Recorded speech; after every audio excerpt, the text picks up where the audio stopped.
was a day like any other. I was walking home from a hard day's work, and I couldn't wait to get back home. You see, some might call me a gamer, and gaming was my passion. Every day, I would get home, crack open some Monster Energy, and get ready for a gaming night of epic proportions. But my gaming experience would be altered tonight, and it all started when I walked past a garage sale on my way home. The sale took place at a house close to mine. I remember these guys. It was a husband, a wife, and their son Randall. I used to babysit this kid when I was struggling for college money. I ranked in the big bucks, let me tell you. And it was easy money, too. Little Randall would just sit there and play Mario games, and I would sit there and watch. He was pretty good, too. He would jump on the Goombas, kick the turtle shells, kill Bowser, save the princess, the usual affair. He was a true gaming champ in the making, though his life would unfortunately be cut short. That poor kid was killed by someone, and the murderer was never found. I hadn't seen the parents in years after the funeral, which I wasn't invited to, I just watched it from afar. Anyway, I decided to check out the garage sale, just to see what I could find. I looked around for a while, didn't see anything special. I was about to leave, but then I saw something interesting. It was an old Nintendo cartridge. This was odd to me. Randall was buried with all of his games, so it was strange to see one here. Perhaps they left one behind. I picked up the cartridge. It read, Super Mario Bros. I was hit with nostalgia. I remember this game, I say aloud. I played it all the time as a little boy. Though I haven't played it in quite some time. I was eager to play it, but there wasn't a price tag attached to it. I secretly placed the cartridge into my pocket, and I quickly scuttled home. I burst through my door, grabbed some Monster Energy, slapped that cartridge into my Nintendo machine, and got ready for some fun. The logo appeared on screen, Super Mario Bros. It read. Mario stood there, and after time, he began to automatically play the first stage. It was just like how I remembered. I started the game, and destroyed 1-1, 1-2, 1-3, and 1-4. I got to the end of 1-4, where Toad showed up. He said the classic gaming line, "Thank you, Mario! But our princess is another castle!" This is when the game would transition to 2-1, but it was taking longer than usual. I figured maybe it's just old tech. But this was no old tech issue. Several hours passed, and nothing happened. I guessed that the game must have froze. I got up to reset the console, but right as I moved, something happened. Mario began to cry. Tears began streaming down his face, and I heard the faint sounds of an Italian man crying. But it sounded too real to be coming from the game. One might call it hyper-realistic. This shocked and appalled me, but all I could do was watch. Yes, I was afraid, but I was intrigued as well. It was like a plane crash. Yes, it's horrific, but you can't help but watch. Mario was still crying helplessly.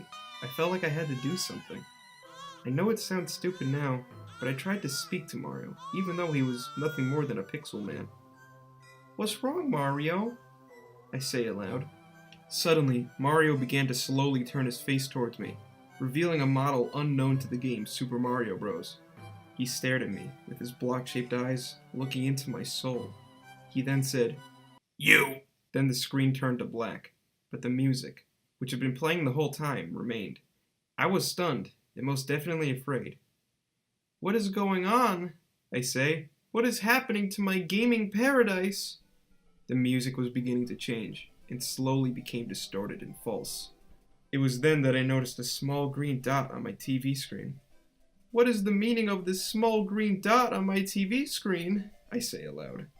The green dot began to increase in size, and was slowly beginning to take shape. I soon realized what it was. It was a green warp pipe, which Mario used to travel through in the Mushroom World. The pipe continued to grow, and it started to stretch out of my TV screen, and entered the real world. But then it stopped growing, and there was silence.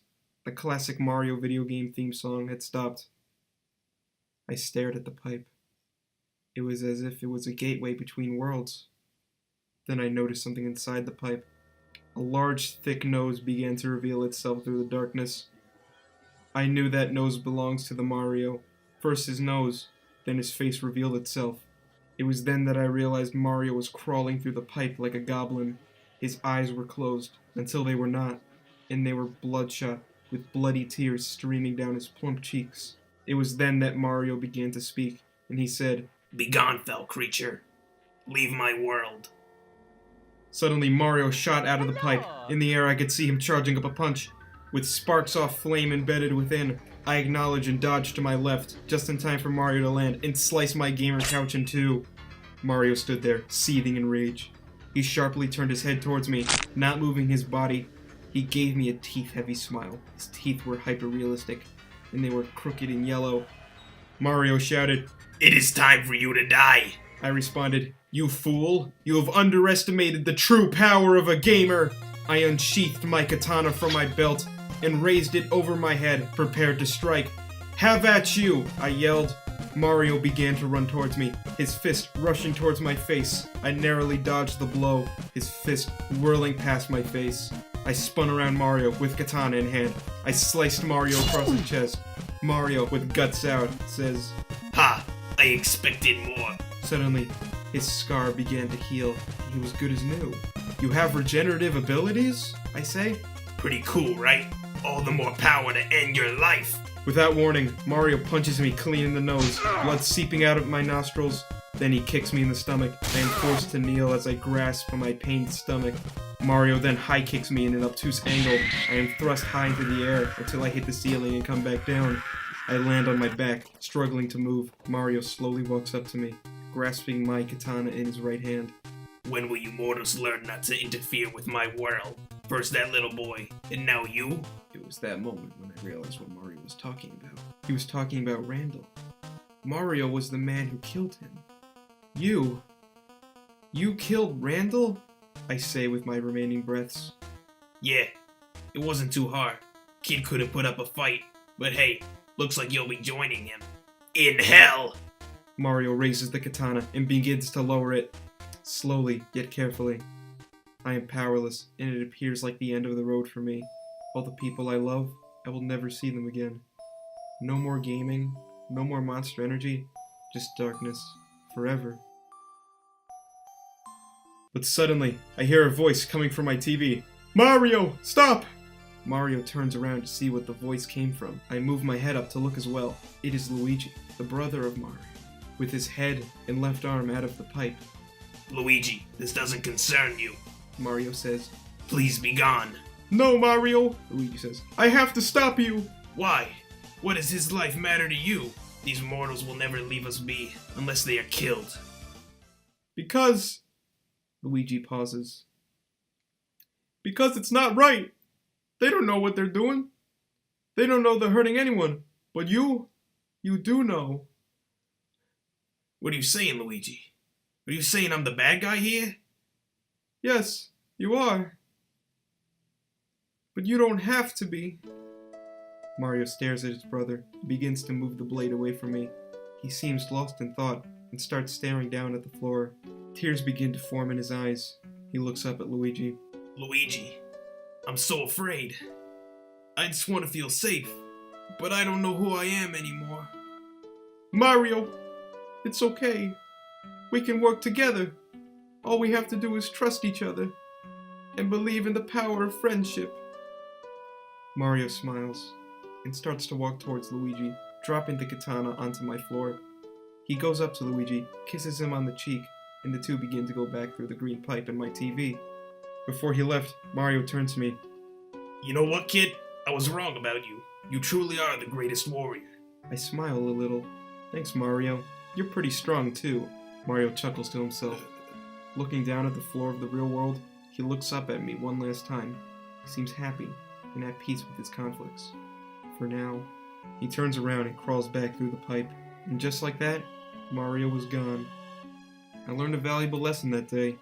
I learned I shouldn't mess with worlds I don't know. Maybe gaming isn't what I thought it was. What was once an escape to new, far-off lands seems morbid in comparison. All I know is that Mario is happy, and that's all I want. I will leave the gaming brothers alone, and I will find hope and content in the real world, just as Mario did in his.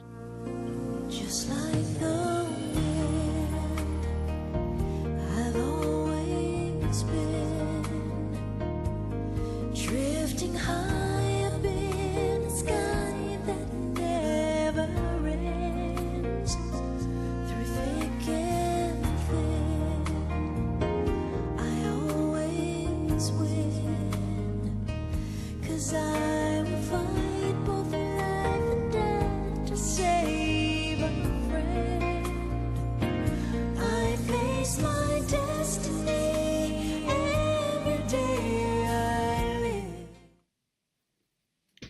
The end.